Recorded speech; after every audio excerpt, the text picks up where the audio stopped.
बिस्मिल्लाहिर्रहमानिर्रहीम, अस्सलाम वालेकुम। मैं हूं शकील कुरेजा। आज तीन मौज़ूआत के ऊपर बात करेंगे। बिलावल भुट्टो की आज मुलाकात हुई नवाज शरीफ साहब से, एक ये मामला है, इसके ऊपर तफसील से बात करते हैं। जबकि एक अहम इजलास जो है वो तलब कर लिया गया, कुछ घंटों की बात है, उसके बाद वो इजलास होगा।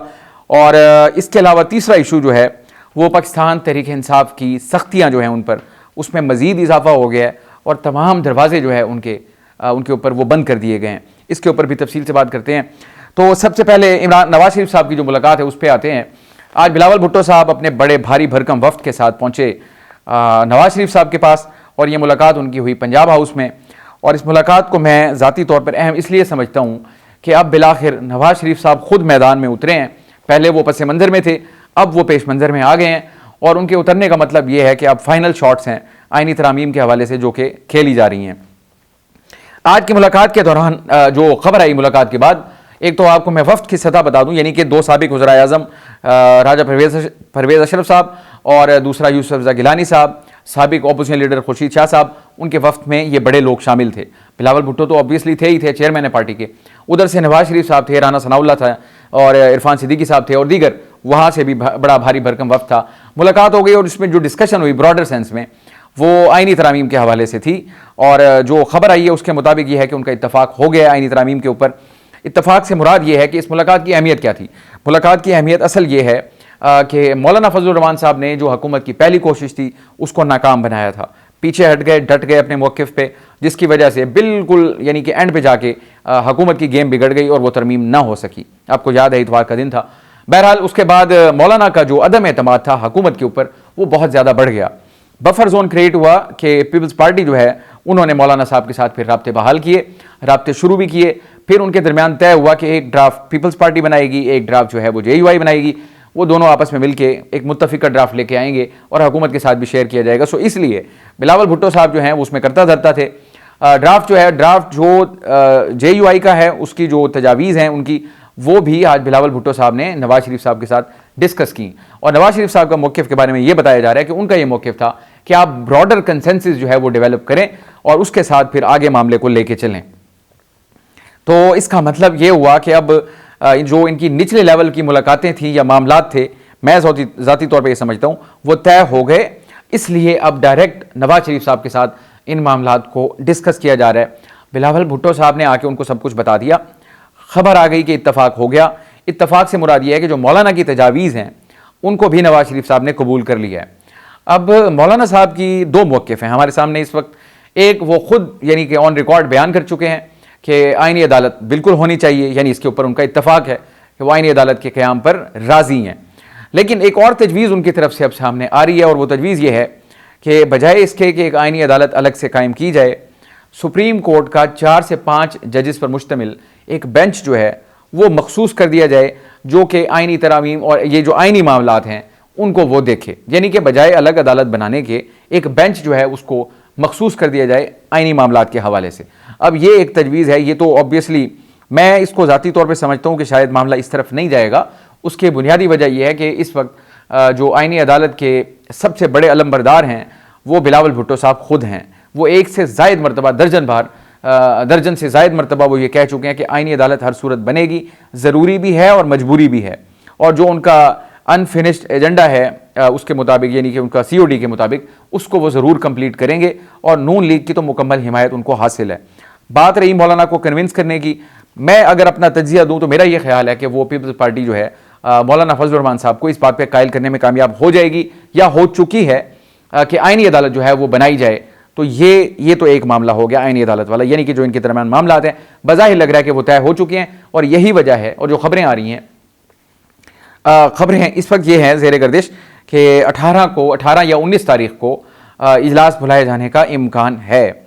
इधर ये अपने नंबर्स पूरे कर लें और उसके बाद जो ही SCO ख़त्म हो इजलास, उसके बाद वो इजलास बुला लेंगे पार्लिमान का, और उसमें जो है वो बिल या वहाँ बिल पेश कर देंगे, और उसके बाद उसकी मंजूरी का अमल जो होगा उसको मुकम्मल किया जाएगा।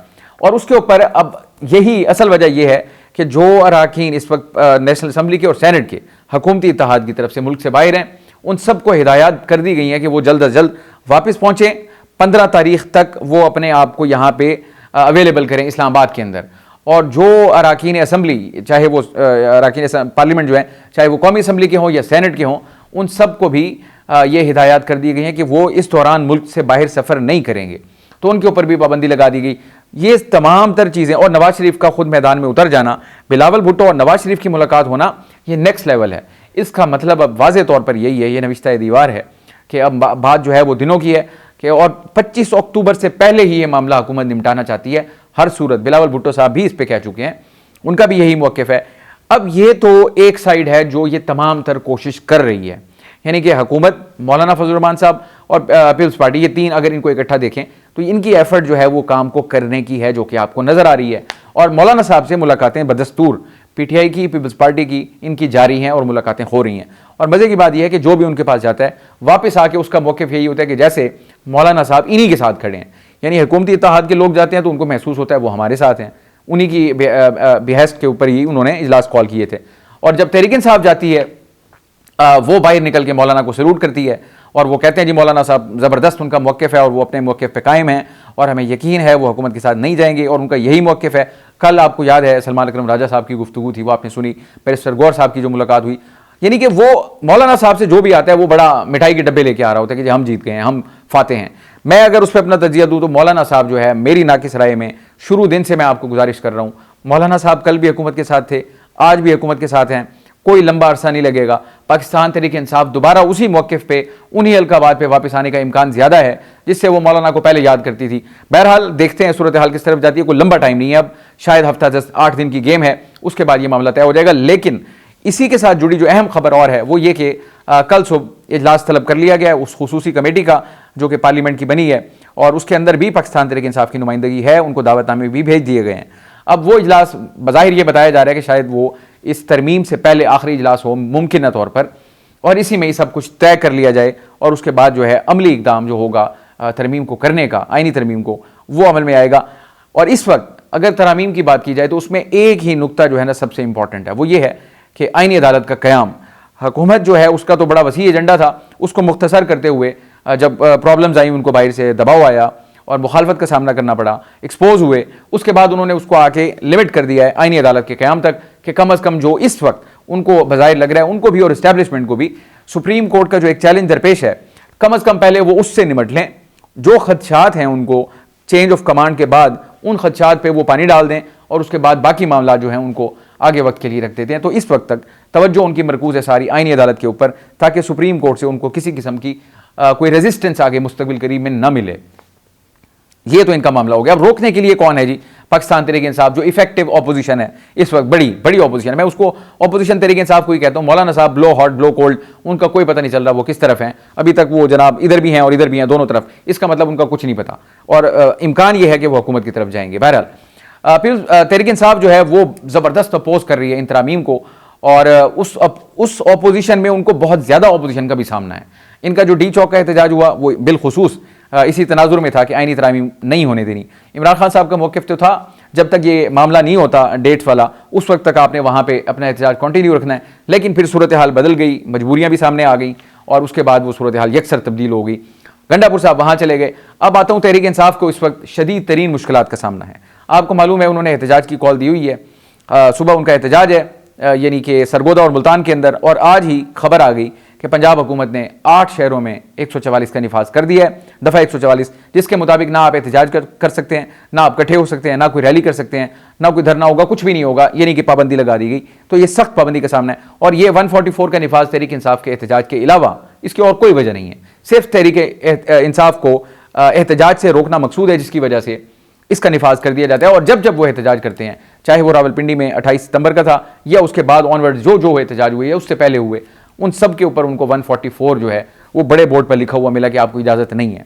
तो ये एक गैर जमहूरी अमल है मेरी ज़ाती राय में, और कुछ ऑब्जेक्टिव हैं जिनको अचीव करना है। अब तहरीक इंसाफ के ऊपर इस वक्त सख्ती, उसके मैं आपको डिफरेंट डायमेंशंस बताता हूँ कि सख्ती किस नौइयत की है।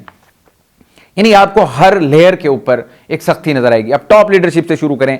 इमरान खान साहब 1.25 साल का अरसा गुजर गया जेल में है, जेल में थे, पार्टी चला रहे थे, जो भी था मामला। इस दौरान अब जो ये क्रिटिकल टाइम आ गया है, उनकी जो मुलाकातों के और राब्ते थे वो सब कुछ बंद कर दिया गया। तो इमरान खान साहब इस वक्त कैद तन्हाई में हैं। कैद तन्हाई से मुराद ये, ना उनके वकला मिल रहे हैं, ना उनकी पार्टी का कोई लीडर मिल रहा है, ना उनकी फैमिली मिल रही है। आज भी कोशिश की गई, कल भी कोशिश की गई, ये तो एक लेवल हो गया कि कैद तन्हाई हो गई, राब्ते मुनक़ता कर दिए गए, उनको कुछ नहीं मालूम बाहर क्या हो रहा है, और टाइम क्या है बड़ा क्रिटिकल। उनके फोकल पर्सन जो मुलाकातों का जरिया बनते थे, जो लिस्टें बनाते थे, सारा कुछ इंतजार हुसैन पंजोता साहब, उन्होंने कोशिश की मुलाकातों की और ये सारा कुछ कर रहे थे, अचानक वो गायब हो गए, उनको उठा लिया गया। तहरीक इंसाफ का कम से कम यही मौक़िफ़ है कि वो गायब हो गए हैं, उनको गायब कर दिया गया। अब गायब होने से क्या मुराद है, ये अजीब बात है गायब होना। बहरहाल वो जो मुलाकातें करवाते थे और उन्होंने इस्लामाबाद हाई कोर्ट में दरखास्त दायर की हुई थी मुलाकात के लिए, पाबंदी के बाद इमरान खान साहब पे जो पाबंदी लगी, इस पाबंदी के बाद उन्होंने इस्लामाबाद हाई कोर्ट में दरखास्त दायर की कि मुलाकात की इजाज़त दी जाए, और उन्होंने दरखास्त दायर की, वो खुद गायब हो गए। अब उनकी बाजियाबी के लिए इस्लामाबाद हाई कोर्ट में दरखास्त दायर की गई है, ये मुश्किल का एक नेक्स्ट लेवल है, वो गायब। तहरीक इंसाफ आपको डी चौक और इधर एहतजाज में क्यों नजर नहीं आई लीडरशिप, उसकी वजह यह उनको गायब होने का डर है कि उनके MNAs और सेनेटर्स जो भी हैं कि उनको कोई उठा लेगा और आगे तरामीम में काम ले सकता है, इसलिए वो बेचारे मंजर आम पे नहीं है, वो कैद हैं, गायब हैं, अंडरग्राउंड है सब के सब। और जो लीडरशिप ऑलरेडी अंडरग्राउंड थी वो बदस्तूर अंडरग्राउंड है। इमरान खान साहब की अहलिया जेल में, उनकी 2 बहनें पुलिस की तहवील में, अलीमा खान साहिबा हैं, उस्मा खान साहिबा हैं, वो दोनों, उनका 2 रोज़ा मजीद जिस्मानी रिमांड मंजूर हो गया, यानी ये रब्ते भी कट हो गए, यानी उनको भी यानी पाबंद सलासिल कर दिया। इमरान खान साहब, उनकी 2 हमशीरा, उनकी अहलिया, ये जेलों में, उनके फोकल पर्सन गायब हो गए। गंडापुर साहब को एक और मामले के अंदर उन्होंने बड़ा ज़बरदस्त काम पे लगा दिया, उस पर मैं आता हूँ। और तहरीक इंसाफ बच गए पीछे पार्टी, जो बाकी लीडरशिप है, जो मुंतखब हैं, वो सारे अंडरग्राउंड हैं, वो मंजर आम पे नहीं आ सकते, उनको अलहदा खौफ है अगवा हो जाने का, यानी कि पकड़े जाने का, मुकदमे बनाए जाने का। अब आप टीयर्स के अंदर अगर देखें, टॉप से लेके इमरान खान साहब खुद, उनकी फैमिली, उसके बाद फोकल पर्सन, उसके बाद उनके मुंतखब नुमाइंदे, उसके बाद उनका कारकुन, सब जगह पे आप यानी टीयर्स में देखें, इमरान खान से मुलाकातें बंद, फैमिली जेलों में, पुलिस में, उसके बाद फोकल पर्सन अगवा हो गए, गायब हैं, कोई पता नहीं है। और जो उनके मुंतखब नुमाइंदे हैं, चाहे वो सेनेट के हों, चाहे वो कौमी असम्बली के हों, वो बमजबूरी, बामरे मजबूरी, वो अंडरग्राउंड है, सामने नहीं आ सकते, उनको डर है कि कोई उठा लेगा, खौफ का शिकार है। अब आ जाए कारकुन नीचे, अब जो कारकुन है उनका एहतजाज की कॉल है, 144 लगा दिया, उनको एहतजाज की इजाज़त नहीं है। तो इसका मतलब यह है कि अगर लेयर्स के अंदर आप देखें, तहरीक इंसाफ शदीद तरीन सख्तियों और दबाव की जद में है, उनको कोई इजाज़त नहीं मिल रही, और अपोजिशन भी वही है। अगर अपोजिशन को इस तरीके से आपने वाइप आउट कर दिया, गायब कर दिया है, तो फिर इनके रास्ते में तो कोई रुकावट नहीं है हुकूमत के रास्ते में, और जो रुकावट बन रहा है उसी का इलाज वो तरमीम के जरिए कर रहे हैं। ये आपके सामने है सूरत हाल।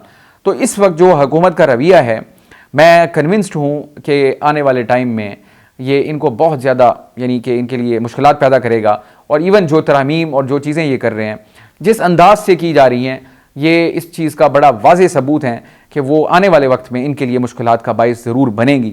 इस वक्त खैर तहरीक इंसाफ शदीद तरीन मुश्किलात, दबाव का शिकार है, दरवाजे उनके ऊपर सारे बंद हैं, जो कि मेरा ख्याल है कि जमहूरी मुल्क में एक शर्मनाक अमल है, इसको नहीं होना चाहिए, लेकिन हकीकत हाल ये है कि ऐसा है। अब वो इसको फेस कर रहे हैं। मैं आ रहा था गंडापुर साहब, क्योंकि इस वक्त सुरखेल जो हैं वो गंडापुर साहब हैं, उसकी वजह एक उनकी नेचर, एग्रेसिव नेचर, तर्ज तकल्लुम, अंदाज, धमकी, ये वो, फिर उनके पास एक सबसे बड़ा ओहदा, तो ये सारी चीज़ें। अब उनका KP के अंदर जो सूरत हाल बन गई है, उसके ऊपर मैं वीडियो कर नहीं सका, मैं माजरत चाहता हूँ। जो PTM का जिरगा होने जा रहा था, फिर वो कलअदम हो गई, उसकी बहुत सारी वजूहात हैं, उसको किसी और वक्त में कर लूँगा।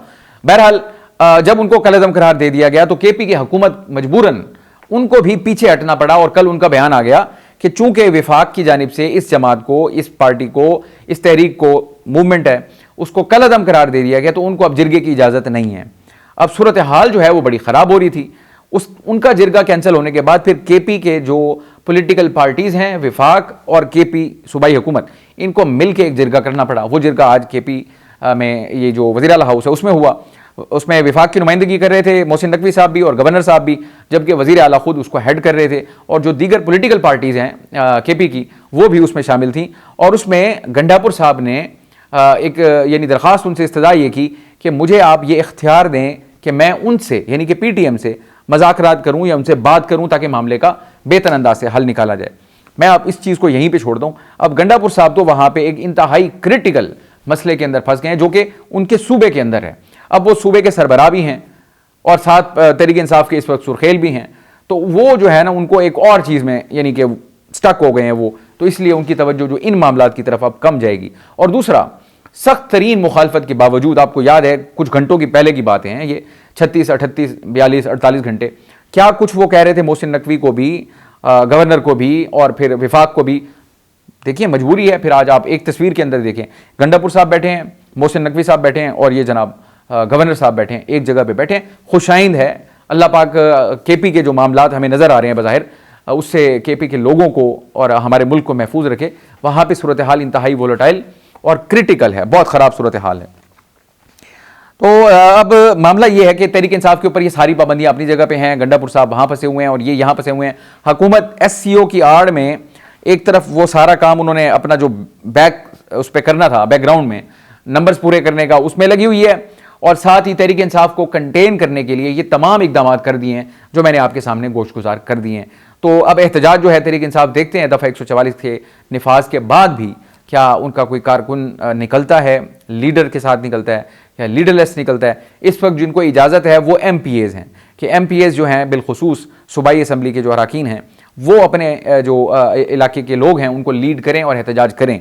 तो ये एक पहला फेज़ है एहतजाज का जो कि 11 से लेकर 14 तक है तहरीक इंसाफ की जानिब से। और उसके बाद का जो एलामिया के अंदर लिखा गया था एहतजाजी शेड्यूल के अंदर, वो ये था कि ये जब 14 को इख्तिताम पजीर होगा तो उसके बाद फिर इस्लामाबाद की फाइनल कॉल दी जाएगी। तो ये एक किस्म का अभी माहौल गरमाने के लिए वो एहतजाज कर रहे हैं, और कॉल जो आनी है विफाक की वो आनी है 14 के बाद। तो तब तक शायद गंडापुर साहब भी उधर से मामलात से फ्री हो जाएं और इधर से जो पंजाब के अंदर जो कुछ हो रहा है, जो वो तैयारी कर रहे हैं, उसका भी आइडिया हमें हो जाएगा इनके आज के एहतजाज से। यानी कि जो 11 को है, फिर 12 को है, फिर 13 को है, फिर 14 को, तो तकरीबन पूरे पंजाब के अंदर उनके एहतजाज की कॉल है। कितनी इफेक्टिव, कितनी मुतासिर कुन होगी, तो ये हम जब देखेंगे आपको ज़रूर आगाह करेंगे। आज के लिए इतना ही।